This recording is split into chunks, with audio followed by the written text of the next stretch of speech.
Hey guys, yeah, this is back down to the idea of Brendan Chaplin, the guy who spoke to me in person and said I should document my life. This is now my story. So I guess this is the next part.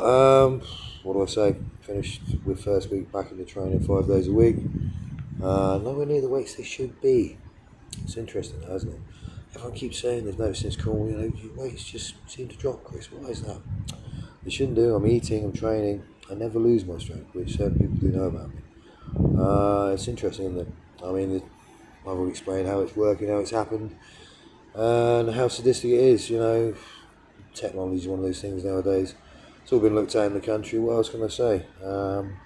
Gearing up for my third Christmas outside, fourth without my children. But obviously, they want nothing to do with me, as court statement stated. Which will be pointed out in the podcast. It is being booked. It is taking a little bit of time because obviously I had a few things in the way, like my phone being hacked to the point where it couldn't be used, or my emails being stopped, or my Facebook account being stopped. Once again, my business Facebook account, that would be. Like the paperwork I sent I sent Sarah Jane to prove that I was actually part of Outset Cornwall with European money to back it, and business staff, and was doing webinars, etc., and past qualifications, and all the things that I wasn't supposed to be able to do. Couldn't get back on my degree though, could I? Because obviously that was my degree email was hacked into by various people. The same degree email was added after I signed my new email on carbon paper in a actual doctor's surgery in Amesbury. Yes, Amesbury, MOD, one of those things, isn't it? Do you know what I mean? What can I say? It's cold. It's very cold. I've got hot water bottles for tonight. People of Eastleigh still support me 100%. They can't understand why people haven't done their jobs and investigate. They've all seen it. They've witnessed everything from the phone hacking to everything. They witnessed in the gym. You know what I mean? What happened, Chris? Suddenly, I know you went from breaking the gym record to suddenly barely being able to put 140 kilo on a bar to deadlift it. No injuries. Interesting, that isn't it? No issue with strength or anything like that. But suddenly, I know it's just not there. Funny that. If you look back through the channel, you'll see that happen periodically, various times, even more so than you might think.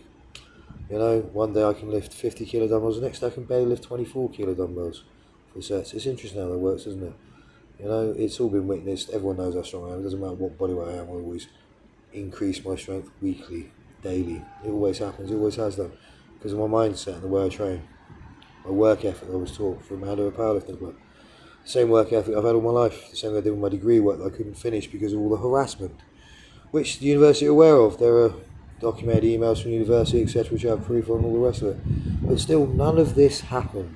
See, we keep using this, don't we? It's a big thing. But do you actually understand what it means? Quotations. Quotations. None of this was supposed to have happened. But it all has. None of it was real.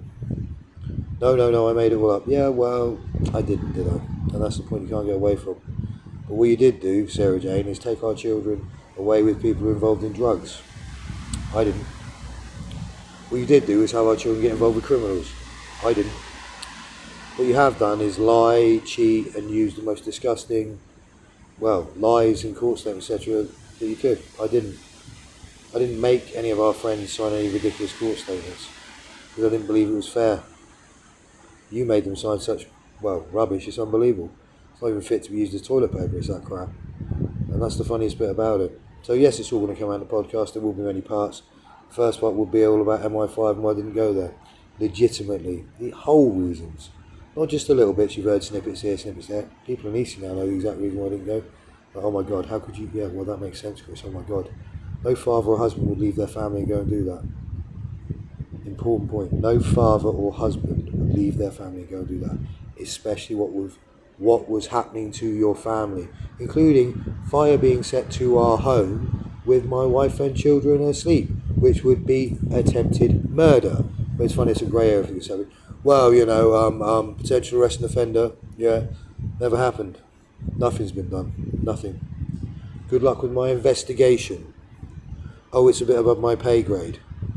Get your own evidence. All this is on paperwork. All this is recorded, all this is fact. Still, you haven't done nothing, have you? So I'm gearing up for a fourth Christmas. Third one outside, Sarah Jane. You were in a courtroom and heard the judge say, yeah, I'm still outside. Yeah, you're enjoying holidays with druggies near our children. Quote me on it. See how this works? I'm not the same man. I'm exactly the same man. I've never abused our children, I've never hurt them, I've never abused you, I've never hurt you. I've never done anything but protect and provide, and that was all I ever did. And despite everyone's behind closed door statement, well, let's look at statements, shall we? Bank statements saying exactly what was paid into the account by who.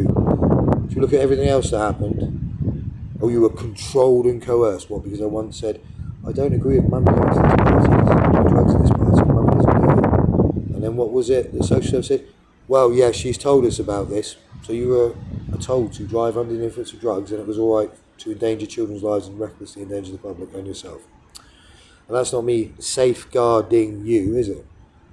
Or our children. No, that's me controlling and coercing you so you don't do something stupid or injure yourself, or kill our child by doing something dangerous and illegal. It's quite interesting, isn't it? You see how this works? It's ridiculous. So I've sat here, I barely make any actual relationships. I have a few friends in town. I love a lot of these people, but I don't hang around with them a lot. I go to the gym, I go to my costume, that's about it. I love these people in East, they've done nothing but keep me alive. Have I made any real close friendships? No, I have a few friends in the town who I consider very close friends, who will actually back me up on what they have witnessed along with everyone else. This town's amazing, they've kept me alive. Here I go for another Christmas, another New Year by myself. I wonder how many Christmases and New Years I worked for our family. But I was economically abusive, really? I wonder where all the wages went, Sarah Jane. We'll look into this, won't we? This will all be pointed. This will all be looked at. It will all be spoken about. Economic abuse. When a man has to ask his spouse for money, which I never did. Unless it was something like my TRT, which we agreed would have £75 a month put towards it no matter what, so he was always able to have. And, what else? Oh, my gym membership. And that's it. Other than that, nothing. You controlled the money for the clothes and the food and everything. I had no problem with it. There was never an argument. So how it was actually brought up as some sort of economically abuse, that's for domestic abuse. You did everything you wanted to. You went out everywhere all the time. I never stopped you. The one time I said, I have an opinion about this, apparently it's me controlling your life.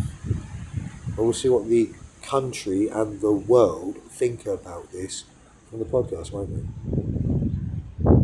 Yeah? Wonder how our daughter's life's going to be affected by what you allow to happen to her with the backing of child social service, coercing a minor to enter someone's actual emails with parental consent. Why didn't give you any consent to go into my emails that have my actual university work on, my actual communications with, I don't know, MPs and all the rest of it, various other things like that. But no, apparently you had consent, but it wasn't from me, so it's not consent. That is criminal offence. That is actual privacy breach, which you know yourself. Why don't you ask Simply Health all about GDPR? Yeah. Anyway, I'm still training. I'll get a couple of days off, carb days for a couple of days. But I'm not the same man, am I? No. When you find out what certain things have happened, what medical ramifications these have caused, I don't know, then it'll be interesting, won't it? And they're all documented facts, Sarah Jane, on what it does.